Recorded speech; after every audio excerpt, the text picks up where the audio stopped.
नमस्कार, आप देख रहे हैं अलाइव न्यूज़ और मैं हूं आपके साथ रोज़े सिन्हा। इस समय मेरे साथ जो शख्सियत मौजूद हैं, वो किसी पहचान के मोहताज नहीं है, लेकिन मैं फिर भी बता देती हूँ। मेरे साथ मौजूद है सिंगराज अधाना, जिन्होंने 10 मीटर पिस्टल इवेंट में ब्रॉन्ज और 50 मीटर पिस्टल इवेंट में सिल्वर मेडल लिया है।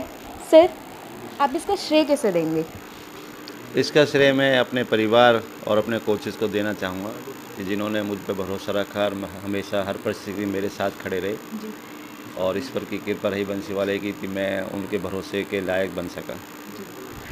सर, ऐसा कोई लम्हा, ऐसा कोई वाक़या जो ज़्यादा बहुत इम्पोर्टेंट रहा हो आपके लिए इस पूरी चीज़ों में?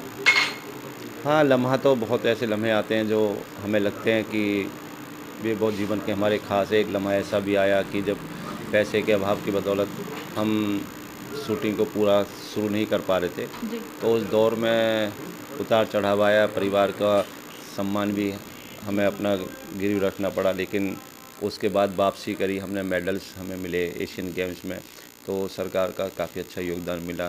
तो उस पैसे से मैं सबसे पहले मैंने अपना जो सम्मान था वो वापस पाया। और फिर आगे है, मैंने हमेशा एक बेहतरीन तैयारी करने की कोशिश करी और ये भी कोशिश करी कि हमें दोबारा ऐसी समस्या न आए। तो उसके बाद फिर मुझे OJQ की बहुत अच्छी हेल्प मिली, टॉप्स में की भी अच्छी हेल्प मिली, सेंट्रल गवर्नमेंट की जो स्कीम है टॉप्स। तो उसकी बदौलत मैं हमेशा अच्छा कर पाया। हमारे एक दौर ऐसा भी आया कि मैंने जो शूटिंग रेंज का निर्माण किया था कोरोना काल में, तो पूरा पैसा मैंने उसमें लगा दिया था, लेकिन एम्यूनेशन मेरे पास कम था। 0.22 का जो एम्यूनेशन है वो इंपोर्ट कराना होता है, इंडिया में नहीं मिलता है। तो जब ऐसा दौर आया तो मुझे लगा सिंगराज पूरा पैसा भी लगा दिया, आपने एक रेंज भी बना दी, लेकिन बिना एम्यूनेशन के अब ट्रेनिंग कैसे होगी। तो हमारे साई के DG हैं प्रधान जी, उनको जब पता चला तो उन्होंने मुझसे बात की और तुरंत मुझे आश्वासन दिया कि आपको एम्यूनेशन मिल जाएगा, आपकी ट्रेनिंग में कमी नहीं आने दी जाएगी। तो एक अच्छे सरकार की नीति के साथ साथ एक अच्छे अफसर जो होते हैं वो समझते हैं कि एक एथलीट्स को क्या चाहिए। तो उन्होंने मुझे 3 दिन के अंदर ही मुझे एम्यूनेशन दिला दिया और मैंने कंटिन्यू अभ्यास करा, जिसकी बदौलत नेक्स्ट 2 महीने के बाद मार्च में अलेन वर्ल्ड कप हुआ था UAE में, तो मैं वहाँ 2 मेडल लाने में कामयाब हुआ, गोल्ड और सिल्वर। तो ये एक अच्छी सरकार की नीति की बदौलत है। उतार चढ़ाव आना स्वाभाविक है, लेकिन हमने उनसे लड़के जीतना ही एक खिलाड़ी की पहचान होती है। अधाना जी, इतने सारे खेल्स हैं, लेकिन आपने शूटिंग को क्यों चुना है? शूटिंग का, मेरे जो दादाजी थे फ्रीडम फाइटर रहे हैं, फर्स्ट और सेकंड वर्ल्ड वार में उन्होंने देश को रिप्रेजेंट कराया ब्रिटिश इंडिया कंपनी के तहत। तो इटली तक उन्होंने फ़ाइट लड़ी, देश को सम्मान दिलाने का, मान रखने का कार्य जो किया था। तो उनकी उपलब्धियां जब मैं अपने फादर प्रेम सिंह अधाना से सुनता था तो गौरव में महसूस होता था। तो मैं हमेशा अपने देश के लिए कुछ कर गुजरने का मेरा जज्बा रहता था, सपना रहता था। मैं अपने बुजुर्गों से सुनता था कि देश कितना सबसे ऊपर, देश सेवा होती है, देश भाव होता है सबसे ऊपर। तो इसमें बहुत योगदान बहुत लोगों का रहा। तो हमेशा देश के प्रति जो जुनून था वो कुछ अलग था। तो मैं बहुत सारे मैंने फील्ड में काम किया, लेकिन अंदर से आत्म संतुष्टि नहीं मिलती थी। तो मेरे बच्चे सेक्टर 12 में हमारे जो खेल परिषद मैदान है, मेरे दोनों बच्चे और मेरे भतीजा गौरव अधाना हो जाते थे।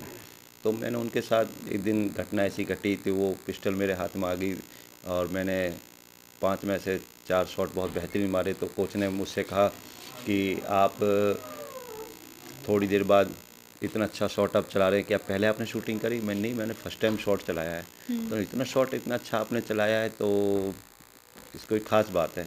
मैंने, सर हाँ ख़ास बात आप कह सकते हो, क्योंकि मेरे खून में शायद एक फौजी की खून है जी। और बंदूक शायद पूर्वजों ने हमारी चलाई है, तो शायद मैं आपकी बात को सुनकर बेहतर शॉट चला पाया। जी। तो उन्होंने मुझे गाइड करा, सिंगराज जी आप इतना अच्छा शॉट चलाते हैं तो आप पैरालंपिक में ये इवेंट है आपका और आप खेल सकते हो शूटिंग को।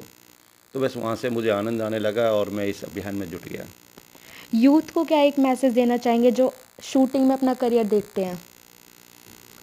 शूटिंग एक सबसे बेहतरीन गेमों में से है, लेकिन ये दूसरे गेमों से थोड़ा उल्टा है। ये दूसरे जो गेम जोश और उत्साह के साथ किए जाते हैं, इसमें जोश उत्साह के साथ शांति चाहिए और शांति में भी हमें हमेशा धैर्य का परिचय देना होता है।